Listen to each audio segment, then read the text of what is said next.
My friends, there's a mystery going around. Actually, there are several that I guess are just never going to be answered now that Penacony's done. Let's not forget, it was never told to us who Firefly was speaking to here, who betrayed her, who locked her in the room, or who Mecha was. It seems Firefly's companion betrayed her halfway and trapped her alone in this room, disappearing without a trace. But why? She seems to be sharing her discovery with someone, and it's related to the watchmaker. Why? Ain't that crazy? But that whole thing was really just a plea from the devs to the players. Please, guys, I know how it looks, but Firefly isn't Sam! On to bigger and better things, I suppose. Such as who was the traveling merchant who found Tingyun's mangled body and brought her to Ruan Mei? Who could indebt a member of the Genius Society, and how, but more importantly, why use your IOU coupon selflessly on someone you shouldn't know? Many questions, my friends, many questions. Thankfully, the overarching one is the easiest to answer, which is Luocha jumped off from the top rope to save Tingyun, meaning Luocha was the one who brought Tingyun to Ruan Mei, meaning Luocha knows Ruan Mei, meaning Ruan Mei helped Tingyun as a favor to Luocha. Now, why do I say it was Luocha? Two rather significant pieces of evidence, if I do say so myself. The first, Ruan Mei called the person who saved Tingyun a traveling merchant. Luocha quite literally self-identifies as a traveling merchant. His character one story tells us, quote, "What's your occupation?"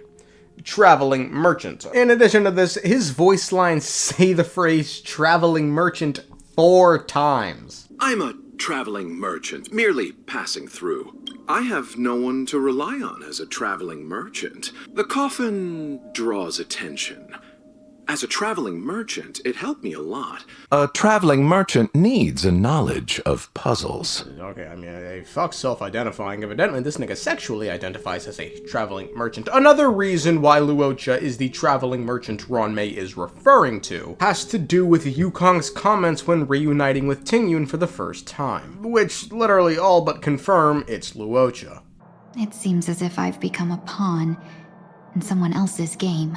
There are people within the Alliance who also believe that the suspect is now on the Yuchua. For those unaware, the Xianzhou Yuchui is where both Luocha and Jing Liu are being held prisoner. Now that the identity of Tingyun's ultimate benefactor has been uncovered, let us march forth. Why would he do this? My friends, it's impossible to say. I mean, I could provide one answer that you may or may not find satisfactory, but yeah, fuck it. You guys remember Luocha's story quest, how he was marred in mystery all throughout, meeting with shady figures and talking through the back alleys that made him a suspicious individual, but at the end of the day, all he did was find a book for the purpose of removing a title page that had spoilers written onto it to spare others. Now, ask yourself this. Why would he do this? Why would anyone do this? Because they are a good person. Luocha is a good person, and that's why he saved Tingyun. I told you it wasn't satisfactory, but, maybe the truth doesn't have to be satisfactory. I mean, just look at Albert Einstein and his relationship with quantum entanglement. I mean, look, even a broken clock is wrong 1,438 times a day. I'm marching ever long. Why did Ruan Mei help Tingyun? This is odd, if you know Ruan Mei's character. She's, very, antisocial, in all senses of the word. Doesn't talk much to people, drugs people. She's someone who should, if we're being honest, probably have an ankle monitor on. You should keep a leash on this bitch. Ruan Mei stated she helped Tingyun as a way to clear the debts between her and Luocha. Now, why would Ruan Mei, a genius, be indebted to Luocha, a traveling merchant? Putting aside how or when the two first met, what could Luocha have that would be so useful to Ruan Mei that she couldn't say no and would result in her owing a favor to Luocha? Well, as a genius in the field of life sciences and biology, how about a corpse? Not just any corpse, the holy grail of corpses, because let's not forget, inside Luocha's coffin are part of the remains of Tazeronth, the Aeon of propagation. Ruan Mei is obsessed with trying to uncover life's essence, and in doing so, let's not forget, she attempted to create an emanator of the propagation to get even closer to the primordial form of existence, an Aeon. To avoid blind faith in science, I cautiously raised a query. would Ruan Mei be able to peel away external influences? Just like pinpointing a coordinate, would she be able to uncover life's most primordial and beautiful form of existence? I thought of one life form that would truly lie beyond my reach. And that is an emanator. I cannot comprehend what an emanator is. Scholars view them as the executors of the Aeon's power. So, when did it begin? And at what point did they become closer to the Aeons than any other life form? Erudition isn't the only path in the universe. If we set logic aside, would there be more primitive and pure emanators on other paths? Of course there would be. Tazeront. I was able to see the beginning and end of the swarm disaster through the simulated universe, obtain data on the Imperator and Sectorum and their descendants, replicate them, nurture them, and create a brand new scientific discipline.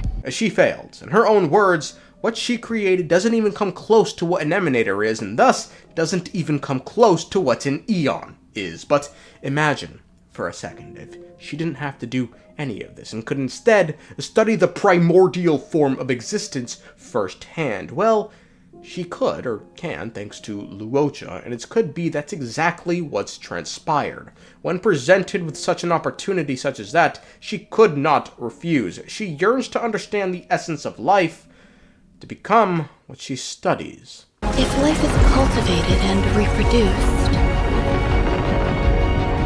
you can dissect remembrance, control equilibrium, deconstruct beauty, and reproduce permanence. I will understand life and touch on these conceptions.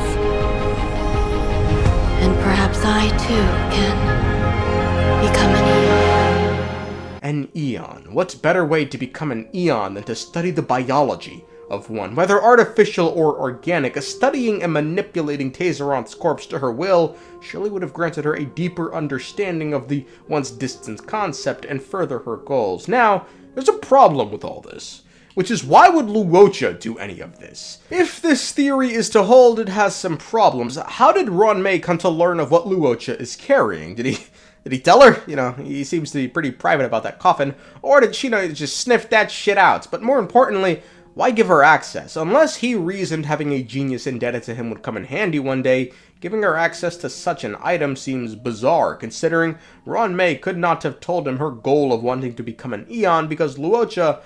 Well, first, she wouldn't I just doubt she'd fucking say that, but, Luocha hates the Aeons and wants to bring about their downfall. Now, there is one very interesting idea that could hold some merit, which is Luocha needed confirmation that his coffin contains the remains of an Aeon, and so thus sought out a genius in the field of life sciences, ergo Ruan Mei, who, upon realizing the significance of his possessions, asked him for more time to study the remains in exchange for a future favor.